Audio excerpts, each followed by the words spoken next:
Interessante falarmos um pouco neste momento, não é, de José, que é um personagem um pouco, às vezes, esquecido nos Esquecido, debates, sim. não é? Jesus Cristo assume o protagonismo das histórias pulverizadas, deixando Maria e José como participantes muito discretos, às vezes, da estrutura de Jesus. Em alguns movimentos, Maria também ainda consegue um destaque diante da sua importância também magnífica, diante de todo o desenrolar das estruturas encarnatórias com Jesus e diante de outras parcerias que envolvem de forma ascensionada tais consciências. E falar de José, colocamos em uma estrutura magnífica dentro de uma estrutura que, se pudéssemos colocar uma frequência de cor, colocaríamos a violeta. Um raio. Se colocaríamos um raio, o raio violeta, trazido como José. Por que o raio violeta? Porque diante das nuances do raio violeta, possui também o azul, trazendo a força e a potência da proteção, da perseverança, daquele que planta, daquele que ergue, daquele que não desiste dos seus propósitos. Então, está acoplado no raio violeta. Assim como na nuance também trazida de um raio associativo, do raio rubi, trazendo um potencial ainda iluminativo da frequência da amorosidade, da frequência da bravura, do persistir naquilo que se entende como um propósito. O violeta vem como uma ascensão e José, assim classificado como José, também, porque existem diversas nomenclaturas de José, e em uma nomenclatura primária, diante da estrutura de Jesus Cristo, não é? José vem de uma família abastada, então é equivocado pensar que José era uma pessoa que vivia em um estado de miséria, pois a época em que se viveu José, estar em marcenaria, em estruturas que assim estavam apoiados, era um ofício de alto calibre societário. E a própria linhagem de José, que muitos colocam em estruturas hierárquicas espirituais, sendo principalmente um dos filhos espirituais desde o princípio. A Gênese traz muita estrutura potencializada da origem da árvore genealógica de José, não é? Que vem de Abraão, que vem de tantas estruturas primárias. José, um protagonista também da história deste planeta, deve ser consagrado, e aqui vocês colocam de forma simbólica dia 19 de março, não é? Dia 19 de março, em estrutura simbólica, para as orações, as intenções, sim? As datas comemorativas, elas servem para isso, para que as intenções estejam concentradas em um ponto principal, assim como o Natal, assim como a dia de Nossa Senhora da Conceição, Aparecida, as fases que Maria esteve, não é? Sim. Retornando para José. José, diante da sua infância, inclusive existem estruturas aqui no planeta, alguns pergaminhos, que afirmam que José seria uma estrutura de uma gênere, por exemplo, não é? Existem algumas linhagens que traz José como uma gênere, ou seja, uma estrutura que se materializa, assim como toda a sua linhagem, ou seja, não existem filhos nascidos biologicamente, falando de partos, não é? São agêneres, seres que se materializam e se prostam aqui dentro do planeta Terra para edificar propósitos, para erguer determinadas estruturas, principalmente apoiando modificações, transformações do planeta Terra, da escola, este planeta tão importante. Por que José, então, vocês poderiam me perguntar, então por que José veio à época, aquela época?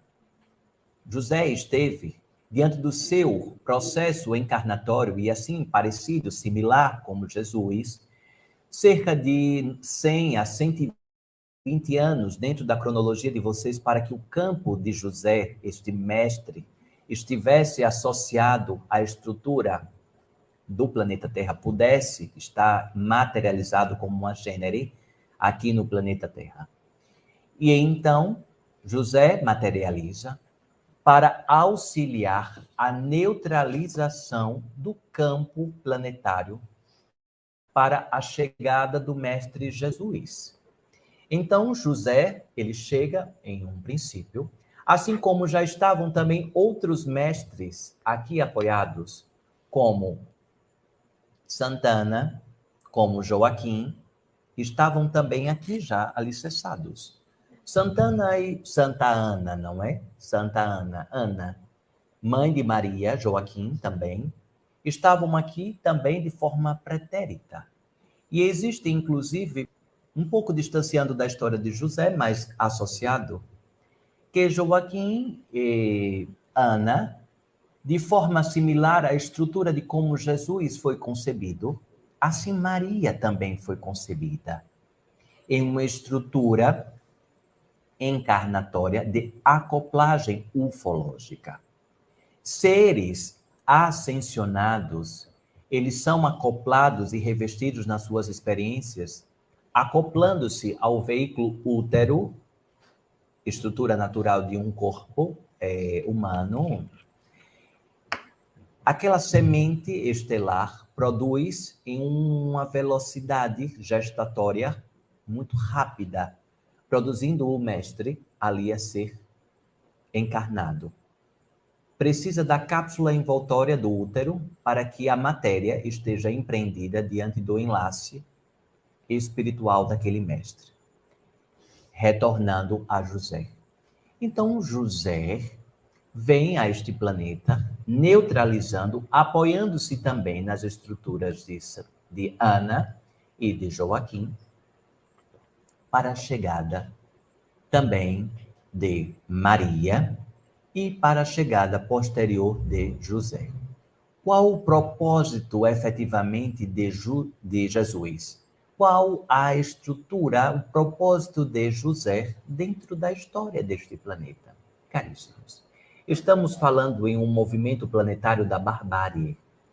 O planeta que vocês ainda estão presenciando hoje, vocês presenciam muitas barbáries.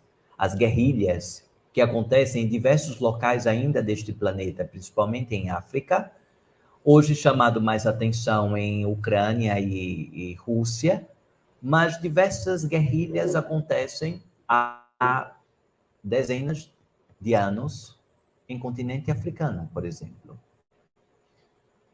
E então, José, isto é barbárie, a falta de comprometimento em diálogos, em compartilhamento de espaços, em estruturas, ordenanças de paz.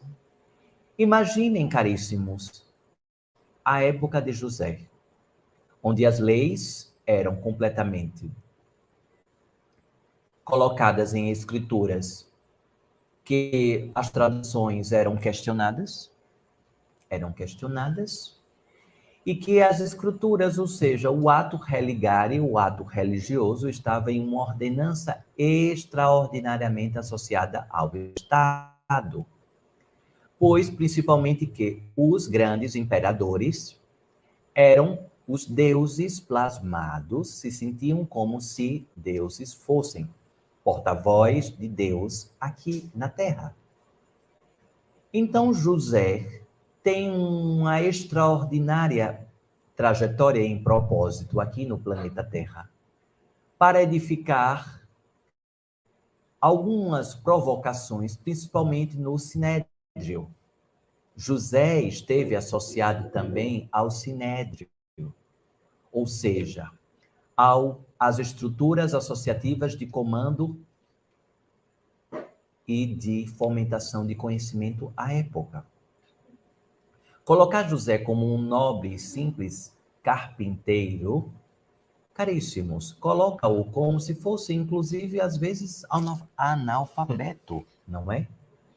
Caríssimos, para ser carpinteiro, e aqui vocês ainda possuem esta estrutura de profissão, precisa ser muito inteligente.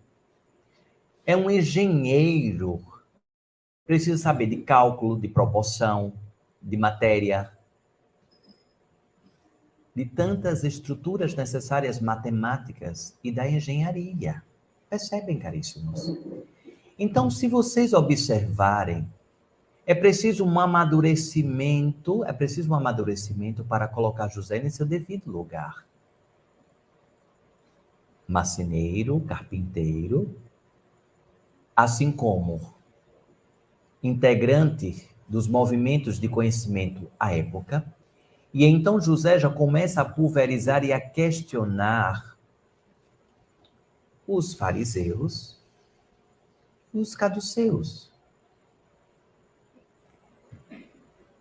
E então, dentro dessas estruturas de sacerdotes à época, em que se falava em nome de Deus, então José, ele diz, de qual Deus você está falando? Qual a fonte de transmissão destas informações? E então os sacerdotes à época ficavam mobilizados a ter sempre respostas para aquele nobre, que possuía inclusive uma infantaria de barcos, de embarcações, que mais adiante José de Arimateia vem possuir também, e então existe todo um enlace de José de Arimateia com José, sendo José de Arimateia um dos herdeiros das frotas, não sei se pode chamar frotas de navios, sim, do conjunto de navios. Ou seja, a sociedade tinha que, como vocês dizem, tem que engolir José, não é? A sociedade tinha que engolir José, porque José mobilizava muito a economia à época. E então coloca-se como se Maria foi apoiada naquele ser que era viúvo, não é? Experiência, sim. José, antes de estar debruçado em Maria, teve uma experiência de enlace, assim apoiado também com filhos biológicos, não é? E que filhos biológicos, diga-se, em concepções similares a campos ufológicos, e em um próximo momento eu posso, em continuidade a estas informações, me debruçar ainda quais seres ufológicos eram os filhos de José. Quem são os descendentes deste também? Porque Jesus é um dos filhos de José também, não é, caríssimos?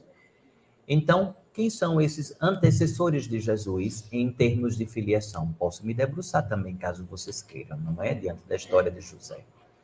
Então, José recebe Maria, e então, quando se fala que José